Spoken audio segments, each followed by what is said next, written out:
Going on, people? Your boy, man, Mike, coming at you guys with some breaking news out of the NFL, man.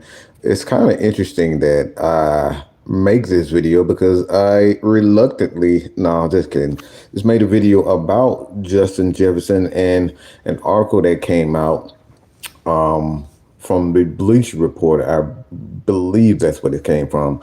But About the Atlanta Falcons quite possibly trading for Justin Jefferson. Someone wrote out some things, a trade proposal for the Atlanta Falcons. So this was something that was in the news surrounding, the Atlanta Falcons, obviously, and their issues as far as the NFL training, excuse me, the NFL tampering investigation is concerned. The Atlanta Falcons and the Philadelphia Eagles, obviously for Kirk Cousins as well as Saquon Barkley. Again, you guys know how I feel about that. I think it's a bunch of bull crap, but it is what it is.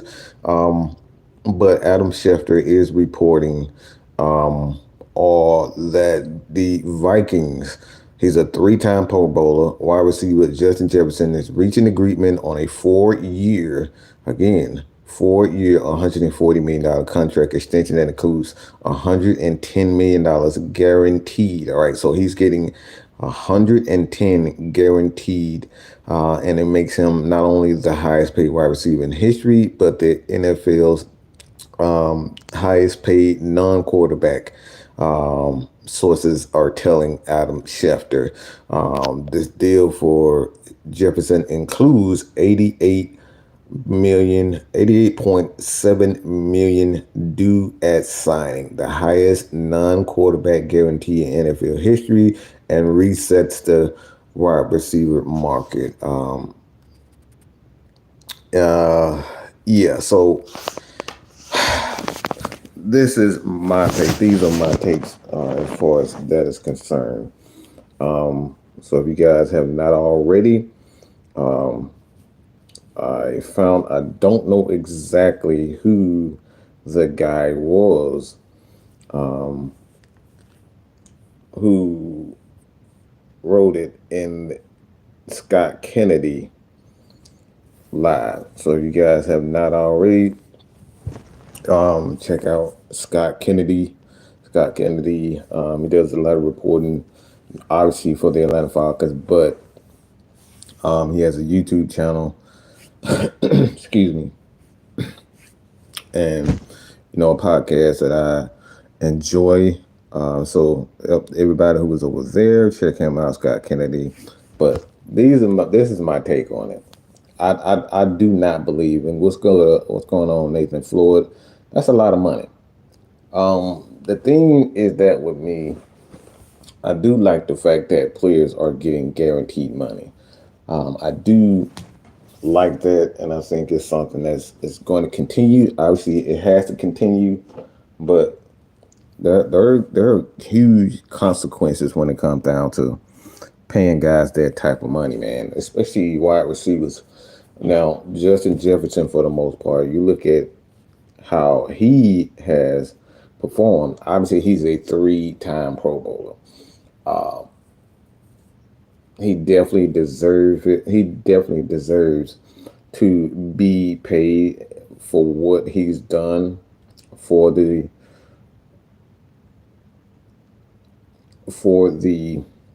Minnesota Vikings. Obviously, he did that with Kirk Cousins. And you look at his numbers going from 2020, coming right off the bat, man, 88 receptions for 1,400. That's a unique number. Exactly 1,400 yards, 15 yards a catch, 7 touchdowns in 2020. Then you look at 2021, 108 catches, 1,600, and 10 touchdowns. In 2022, 128 catches, 1,800 yards, 8 touchdowns. And last year, 68. Obviously, I believe he had some injuries with that. Lost Kirk Cousins for the most part. And 68 catches, 1,000 yards, and 5 touchdowns. So he definitely deserves it. But the question lies and I know a lot of people probably saying themselves too, it's like, how is he going to perform without Kirk Cousins? And I think what's good, Anthony. I think that's the thing, and that's the question not only for Vikings fans, but you know, for the new quarterback and the new team. Like I said, they have a guy in Jordan Addison. If you look at him and what he's been able to do with that team, that's another wide receiver that you have to kind of get, you know, not only get the ball to, but like, is he going to continue to improve? And I think that's another thing that you have to take into account. He had 70 catches, 900 yards, and 10 touchdowns. So these guys have really invested in the wide receiver position.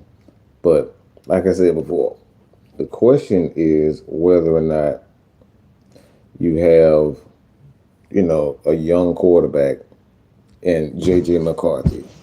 Will J.J. McCarthy be able to get these guys the ball? Will he be able to, come in and demand and command the respect that a lot of older veteran players are going to garner? It's like they really have to, the coaching staff is really going to have to do their thing as far as getting him acclimated, and I mean acclimated quickly. As far as JJ McCarthy is concerned, I do believe that he does have the talent. It's not a matter of if JJ has the talent or not. I think it's more so that, a lot of you got strong personalities, and these wide receivers, we know that these wide receivers can be extremely vocal at times and cause disruption. Not to say that Jordan Addison or Justin Jefferson. Now, Justin Jefferson has been loud, and he has been, he's definitely been voicing his displeasure as far as Kirk Cousins is concerned. And like I said, we still know what's Pat Daniels. How you doing, sir? How's their offensive line? The offensive line, for the most part, I wouldn't necessarily say it's shaky, but it's going to be interesting to see what happens when you don't have a veteran quarterback that can call certain protections. Kirk Cousins is good at that, calling certain protections. He's able to see certain things that maybe a young quarterback may not be able to see, as far as getting his wide receivers, his running backs, his offensive line in position to make the proper blitz pickup and pressure pickup. Like, these are the things that you look at is going to impact this offense in its entirety. So they're going to have to scale the offense back, in my opinion. When you don't have a running game that you can continue to or consistently rely on, these are the things that you're going to have. So they're going to have to scale the offense back. And this is why I say it's like, yeah, Justin Jefferson, a terrific player, but how is he going to react to a young guy coming in there, not having a Kirk Cousins that could do the small and little things that end up being big in the course of a game, in the course of a season. And this is why the Atlanta Falcons, went out and quote unquote perceived to be tampering, because, like, look, it was thoroughly missed. Matt Ryan, these veteran quarterbacks, they are thoroughly and greatly missed because of the small things that they could do. Having a guy like a Matt Ryan, Alex Mack in the middle of the line to make these particular calls for you, like, these are the things that matters most. So I believe that the offensive line, they have a pretty good offensive line. They're going to struggle, and it's going to be a massive struggle. But yeah, Pat, I believe, they're going to have to run the ball more. They're going to have to scale the offense back a little bit more, make it a little bit more balanced, because, J.J. McCarthy is coming from an offense where they relied heavily on running the ball. So can the Minnesota Vikings run the ball? That would be the question. Nathan Floyd, they better get something out of McCarthy fast. I mean,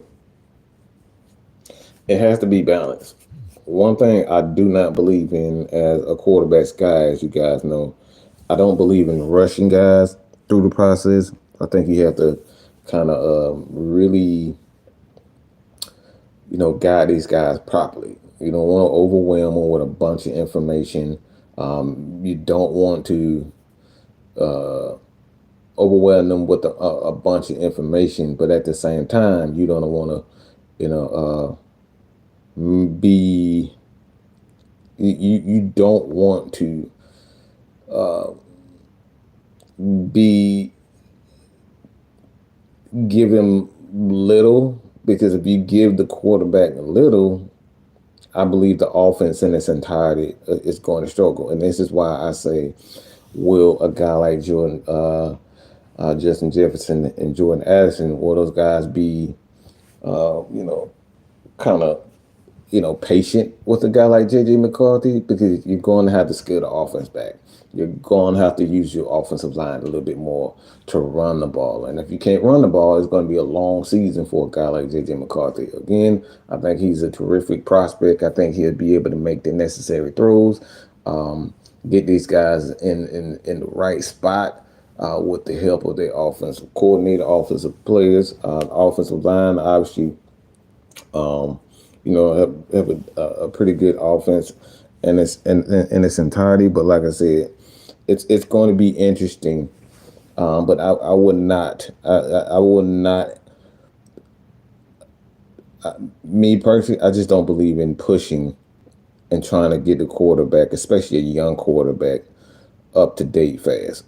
Give him what he can handle, and I know it's going to be controversial as far as the players are concerned, but they got to understand, man. It's like, this is not Kirk Cousins. Do not expect Kirk Cousins things from a young rookie quarterback and J.J. McCarthy. But like I said, I do not believe in paying core wide receivers, especially when they're incredibly vocal, which Jefferson has been. I think that's a huge risk. Obviously, when the Atlanta Falcons paid Julio the first time, he was cool.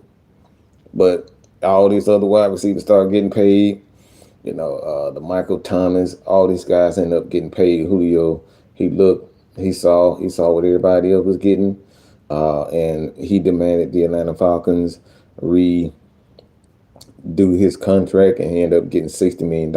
And, Julio Jones was never the same player after he got that second contract. So, me personally, I'm always kind of skeptical about giving wide receivers money like that. Me personally, like you is with the running back, you should draft a running back every year or every couple of years.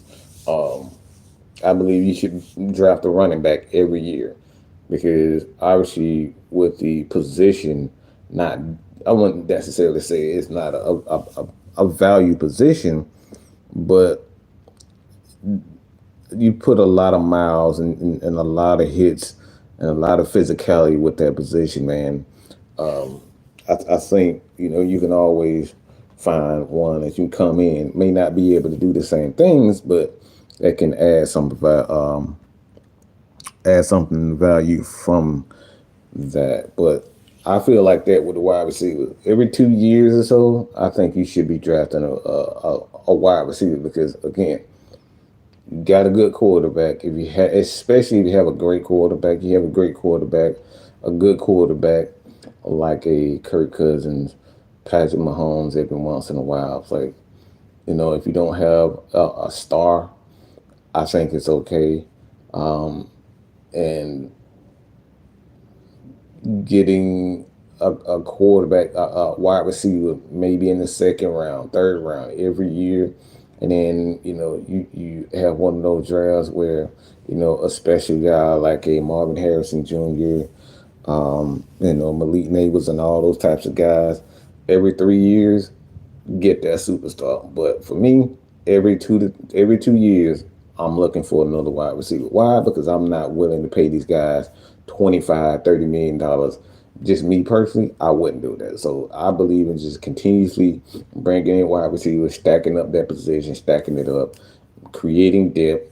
You got your quarterback in place, and Kirk Cousins. You got your quarterback in place with Michael Penix. I think the Atlanta Falcons should don't worry about the wide receiver position. And any team that's in the Atlanta Falcons position where they have a good quarterback and quarterbacks, I'm not paying the guy 25, 30 billion. I don't know how you guys feel about that. I wouldn't.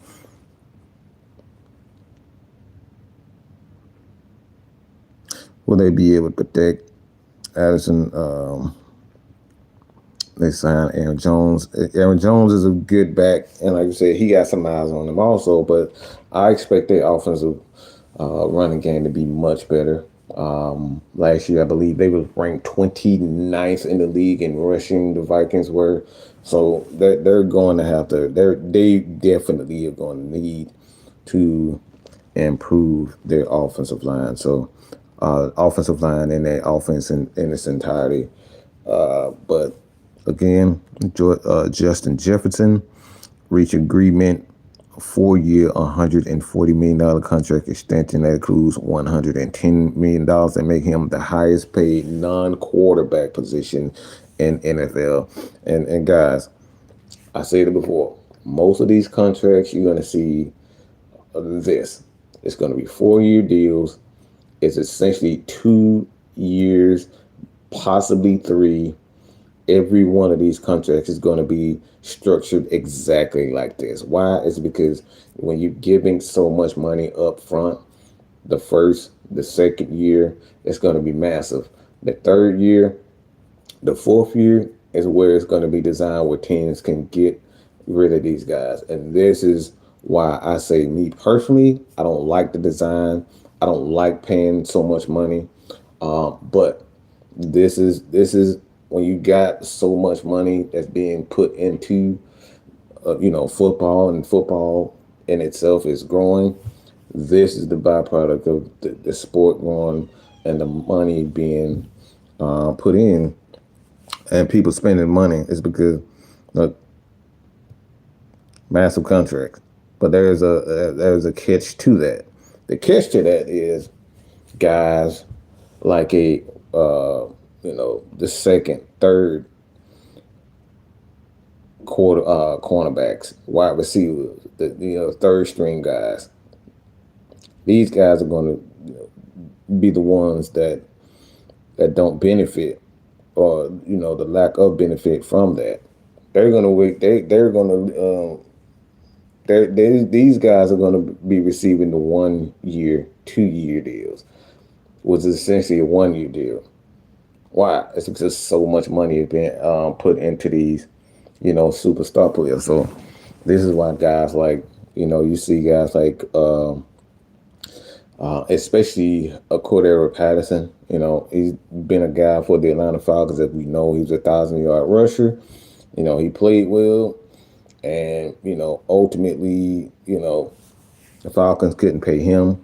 Guys like, you remember when 4 year Alua Khan's another one of those guys that the Falcons end up letting back. Excuse me, the Atlanta Falcons end up letting walk away because you can't pay these guys because you put so much money into these superstar players. So a lot of backup guys, a lot of second, third, fourth string guys who have value with the team, these guys are going to start receiving a lot of 2 year, 1 year deals. Why? It's because you have to make sure that the money that you have left and the contracts aren't, kind of taken away from the future. So it has to be 1 year deal. It has to be 2 year deals. And that's essentially why you're seeing a lot of that. So there is a downfall to a lot of these big time contracts that's being put out there.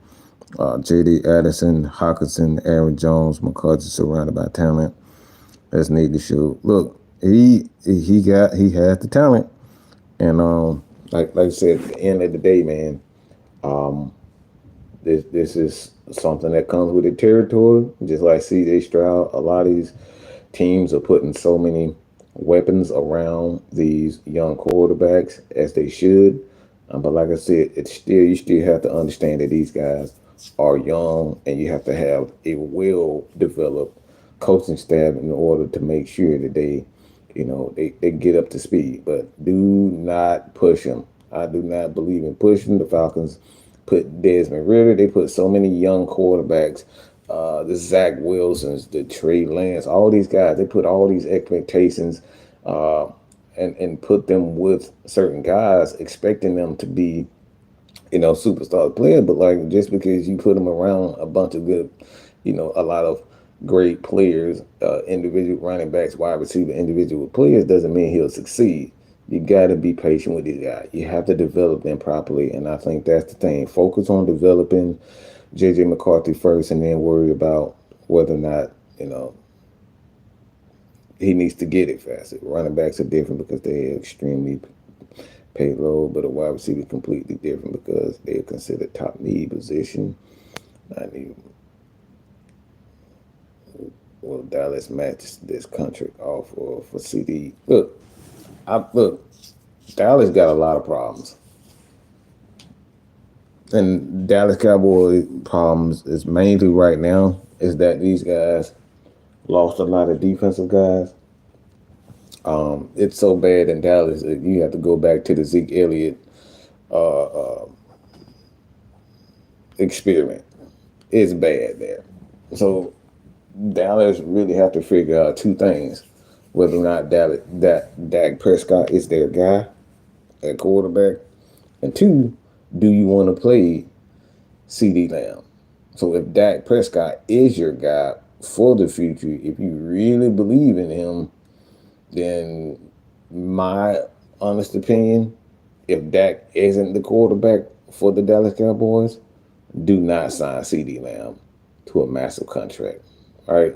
Don't do it unless you are willing to get rid of, a lot of guys and lose a lot of guys. Because I think a guy like a lot of defensive guys on the field. I think the defense is really going to be upset because they're going to be on the field and a lot. They're going to be on the field a lot, especially the quarterback and the offense is a converting. Yeah. So if Dak isn't the guy, if Dak isn't the guy there, bringing in a young quarterback that's going to take 2 to 3, maybe 4 years to develop, yeah, they not hearing that. So it's going to be the Dallas Cowboys really in a position where they need to decide, much like the Atlanta Falcons, do they want to continue to push a dead issue? As it guys are getting older, when they get closer to that 30-year stage, yeah. So the Dallas Cowboys really they really in a bad position. I think a team like Washington is a team to focus on. Obviously, the Philadelphia Eagles is still in a good position because they have a younger quarterback in Jalen Hurts. They still have, and their defense is still developing as far as their young guys, Jalen Carter and Jordan Davis. So they still have a young core as far as the defense is concerned. So they still have room for error. But when you don't have, they have Trey Lance, but I don't, like I said, I don't know if the defensive guys are going to buy into having Trey Lance because he has absolutely no experience. So we'll see about that. We'll see about that. Georgia Texas boy was good. The Vikings current quarterbacks, JJ McCarthy, Sam Darnold. Who gets to start? And that's the thing for me. This is hard. This like if you're a Vikings player, there's a lot of questions. There's a lot of questions. They lost Daniil Hunter.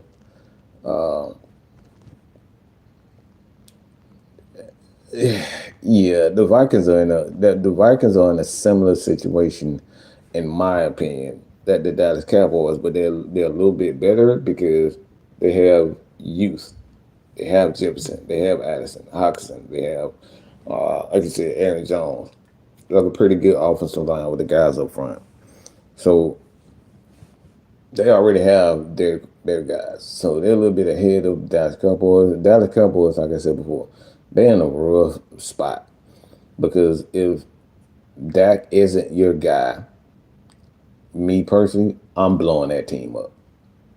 Jerry Jones, he won't do it because he's a stubborn jackass.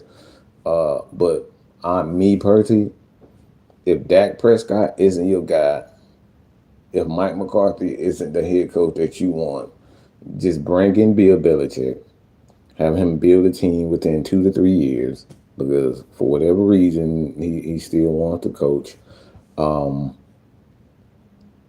and for whatever reason he wants to coach, and all likelihood it would be Bill Belichick and Dallas. Just my opinion. I could be wrong about that, but it's going to be interesting. It's going to be interesting to see what's Georgia Texas boy was good, but like I said before, man, Sam Darnold, McCarthy.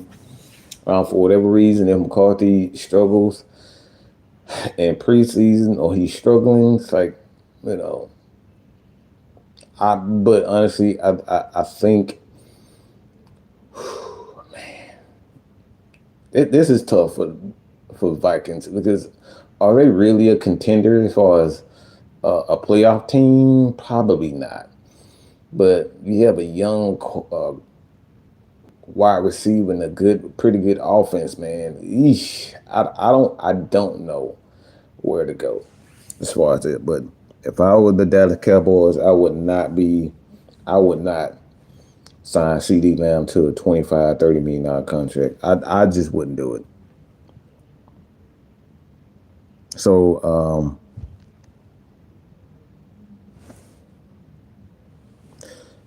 with that being said, I'm going to call it short. OG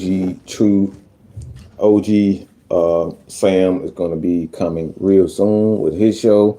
So you guys head over to Mad Mike Network, OGN TV. He's going to expand on this particular contract, this particular topic. So Nathan Floyd,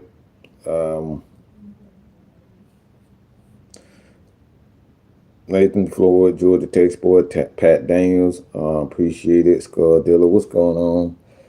Running backs are different because they came, went over that. So again, I appreciate everybody for joining us. Gonna have more show tonight. Also, tonight at 6:00 with the originators, myself, K Styles.